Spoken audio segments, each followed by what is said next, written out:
Ladies and gentlemen, boys and girls, welcome to another episode of Rim Shots with Sean right here in the Rock Rage Radio Network. And this, I guess we're calling Curtain Call Corner. I want to come up with a snappier title, but you know what? It is what it is for now. I have a new friend, Desi, and he's with a band called Chasing Stars. And thank you for doing this, my friend.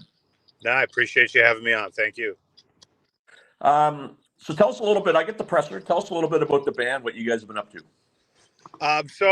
Chasing Stars is relatively new. Miguel is the vocalist and, part songwriter with me as well. So we both play in another band, AMOV, which is A Moment of Violence.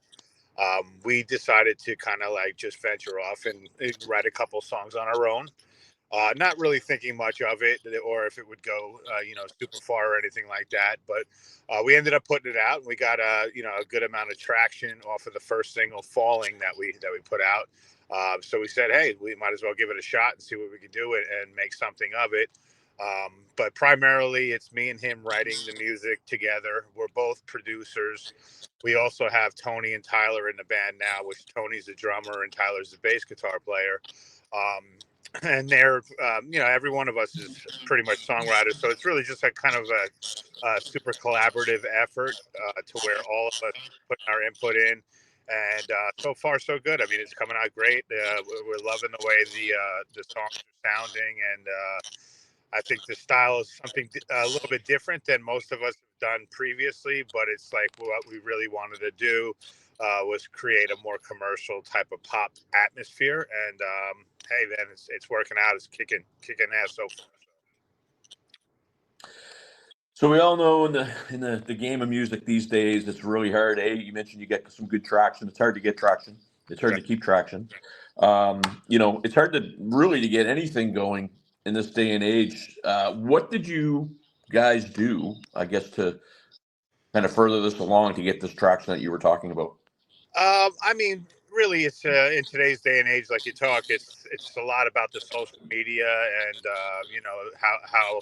how well you maximize it and just staying visible and everything like that, right? Playing the games of the algorithm, right? So, but realistically, like I mentioned originally, we didn't think much was going to come out of it, but we did decide to put a song out there. And me having some of my connections and Miggs having his connections from previous ventures that we've done, I reached out to a lot of people and I said, hey guys, you think you might be able to give us a couple spins here and there and stuff like that. And, unbeknownst to us, they heard the song and they were like, I'll definitely play this, So everybody, we owe a lot of credit to everybody helping us kind of push it along and stuff like that. But really what we did was just maximize the social media, maximize the connections and people that we know from previous stuff. And the overall, I guess, consensus from everybody who's heard it is they're pretty blown away at this point. So it works out well. So I read a stat this morning, and it actually astounded me. It really did, because we only hear the success stories, right? Like, oh my God, it went viral or it got all these views. Right.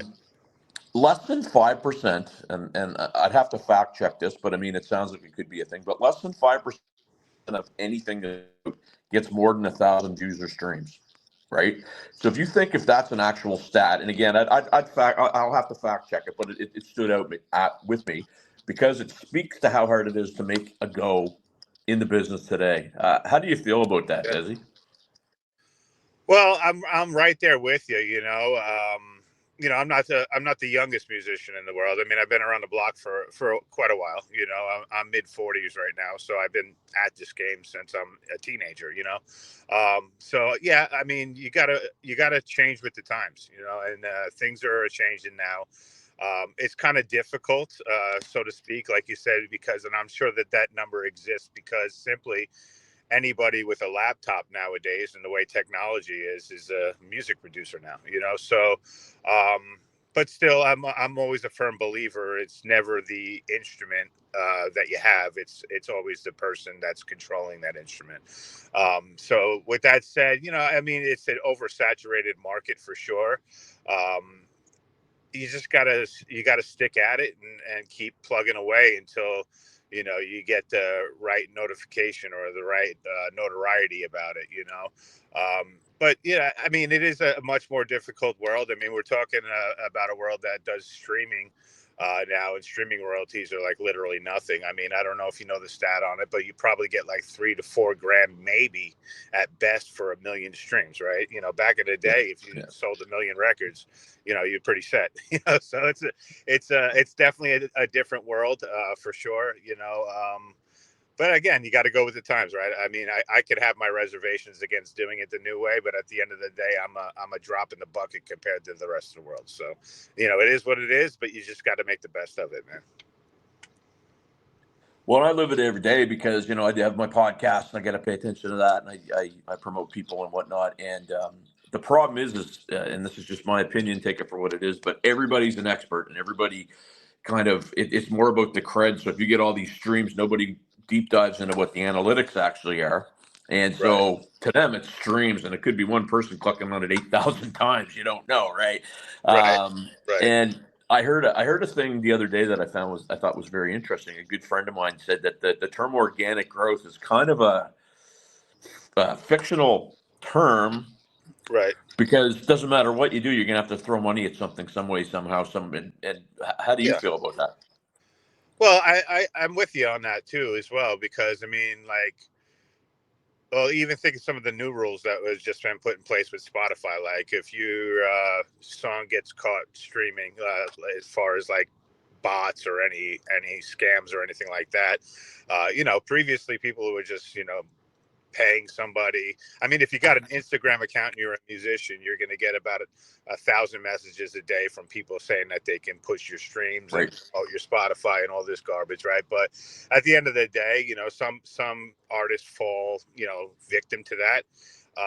And it's not the best thing, because nowadays, and this is probably as of the first of this year, or maybe even a little bit prior to that, if Spotify detects that type of behavior on your profile, they're going to take the songs down, regardless of how many streams you got. You could have 1 million streams there, and they're going to say, "I ain't paying you," and not only that, we're taking the song down, right? So, and the thing that Spotify is like where the industry is looking to gauge your success. I mean, that's kind of it's not the best feeling in the world, but at the end of the day, you have to be there in order to do it, right? So, I mean, because there's Apple Music, there's a whole bunch of them, but like, the industry is going to measure you based on your Spotify results and stuff like that. So, you got to be part of it.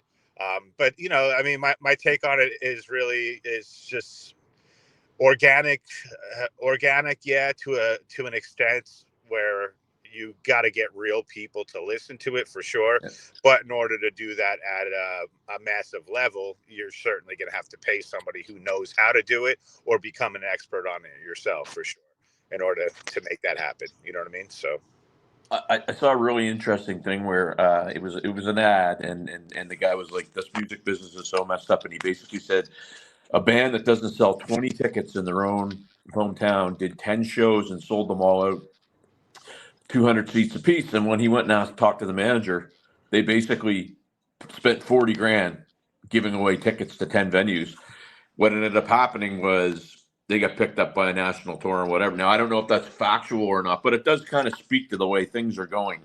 sure. Right. A lot of times you got to spend money to make money, right? But I mean, at the end of the day, like, I've heard some, and I've read some quotes from mega famous stars and stuff like that, and they really feel like they're glorified T-shirt salesmen nowadays. So Yeah. it's true. I mean, you got to be playing live. Most bands and musicians are going to make money on their tour and their merch, right? So if you can become good at doing both of those, then your chances of success are definitely heightened, especially your chance of making music a monetary career for yourself. I mean, Absolutely. let's face it, if you get, unless you're pushing like Justin Bieber numbers on Spotify, you're not really going to make a healthy living there. You know what I mean? No, So, fair enough.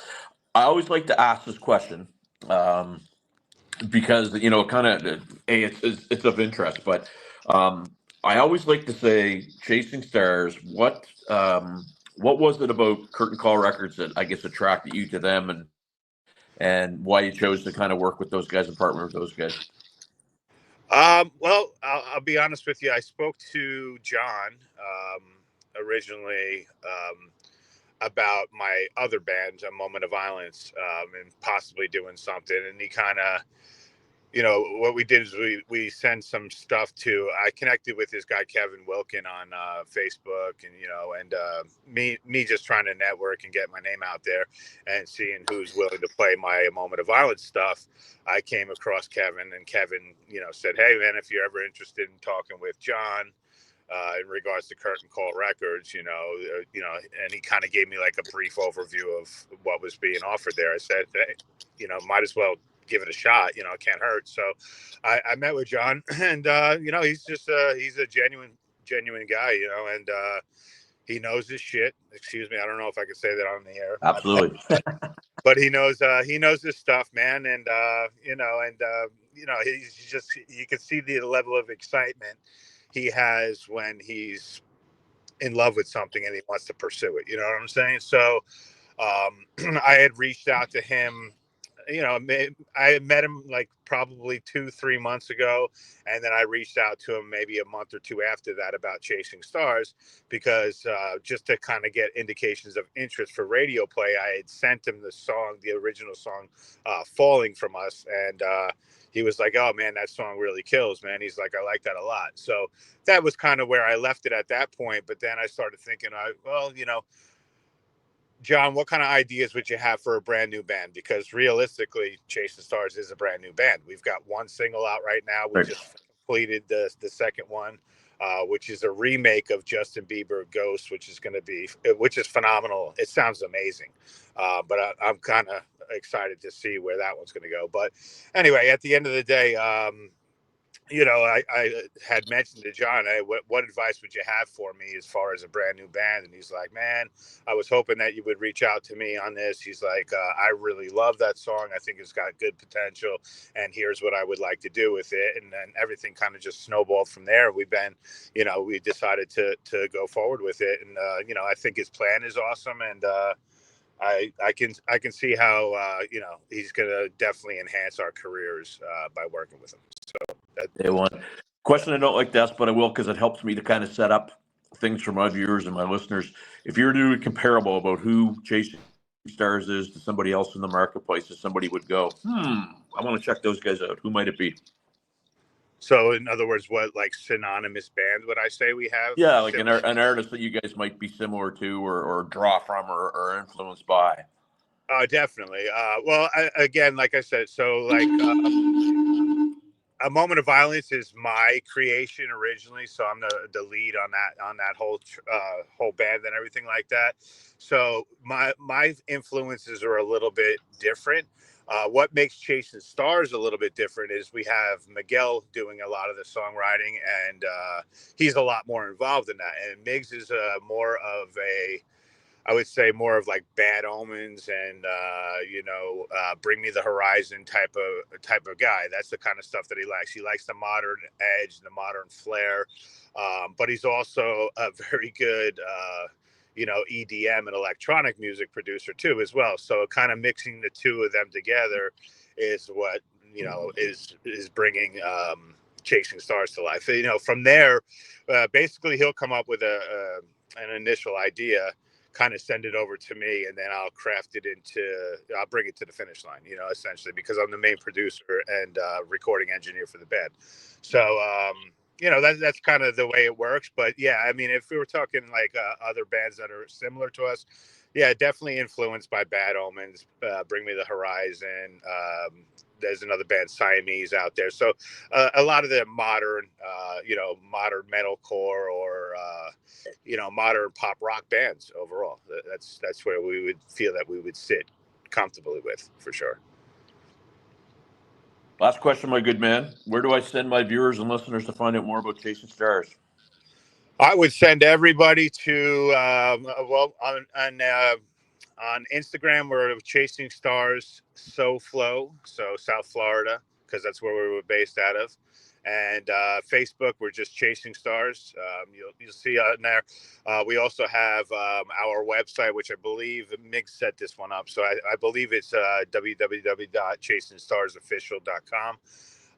And then ultimately, sign up for the mailing list, because we're definitely updating everything. There's a lot of free giveaways to those who do reveal their email address to us and everything like that. We run a lot of contests and stuff, but definitely stay up to date with what we're doing, because we plan on shocking the world, man. And so far it's becoming quite successful. So Desi, best of luck, my friend. I want to stay in contact.